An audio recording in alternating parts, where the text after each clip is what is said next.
Hi everyone, my name is Nieves Gomez, CEO of Columbia Basin Health Association, and I'm joined by Dr. Zha and Dr. StantsPainter. We're just going to talk a little bit about 2020. Obviously 2020 is the year of the pandemic, and Dr. Zha, you were the first provider that we kind of tapped on and said, are you interested in helping us out as a COVID-19 provider champion? And you said no, and we really had to convince you. I did not say no. Okay, I'm kidding. She said yes right away. Yes. So the first couple of months, COVID was novel, was brand new. There's a lot we didn't know and a lot we had to change. Just take us through kind of your time as you stepped up to help us. I think that's a good question, thank you. So I think COVID has been really personal to me, for sure. You know, I'm from China, and so it's kind of first half of the battle was fought in my country. And then my grandmother had COVID and eventually passed away from it. So I've been kind of watching and following the data and the new research articles since pretty much way before. I think I knew I was going to be doing this. So one time I sent out an email to the organization, to all the providers, about what I read so far and what are the facts, what are some of the things that we think we know, we thought we knew. And I think after that email was sent out, and I think the CBHA knew my interest in intellectually in this. So then when you guys approached me, I was very appreciative of the opportunity. I don't think as a new provider, I mean, Dr. StantsPainter knows,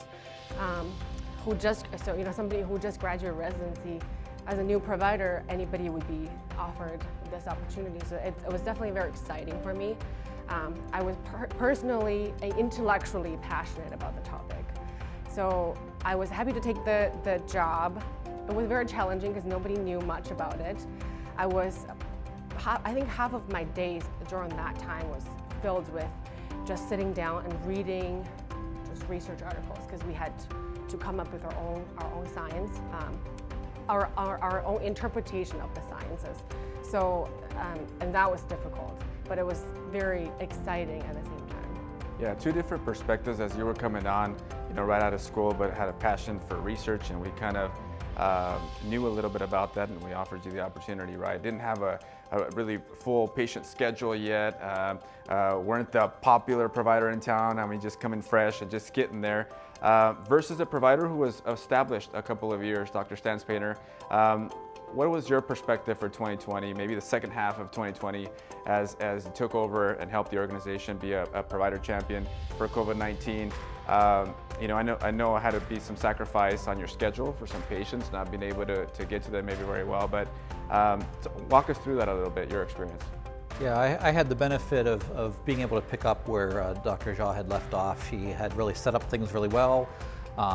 We had a lot more time to kind of understand COVID better. Administration had a lot of good support that they provided us. And I think whenever I stepped into the role, we were able to kind of move things a little bit forward. And our goal has been to get closer and closer to normalcy of what we had before the pandemic. And I think that we're continuing to do that, and now that we have vaccines and some therapies available, it's made it a lot easier in my role than what Dr. Zha did a lot of the heavy lifting at the beginning. Yeah.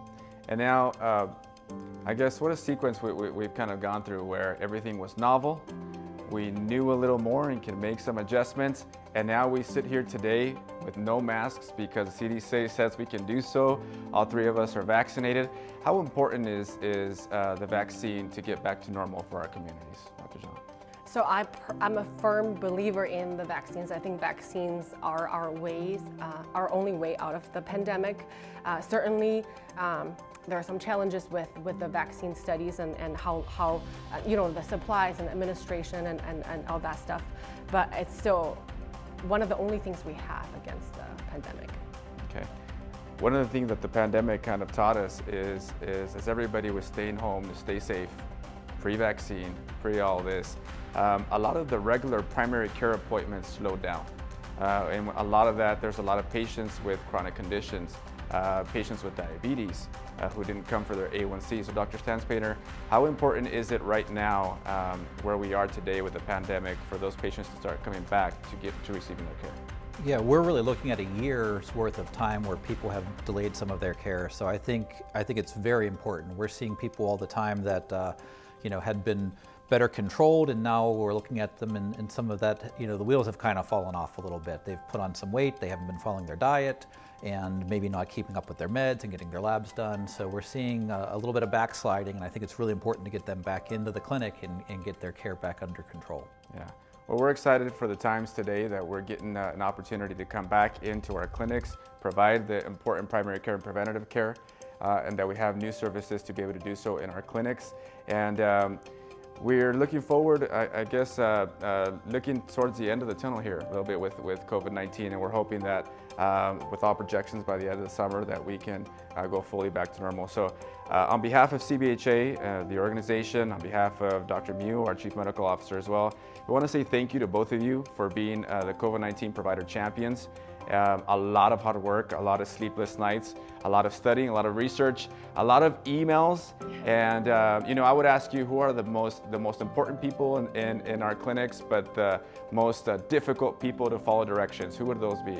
Oh, yeah, I'm not. Are you going to say it? I'm not going to answer that. Yeah, they're not going to answer that. You shouldn't answer that. Yeah, we'll just leave it at that. How about that? Nice So one. again, we want to thank you so much, and we have some awards for you guys that we want to present to you. It was a very interesting year for everybody, a year certainly of change, and we just want to thank you guys for leading us through that. So thank you. Thank you. Thank you. Yeah, thank you.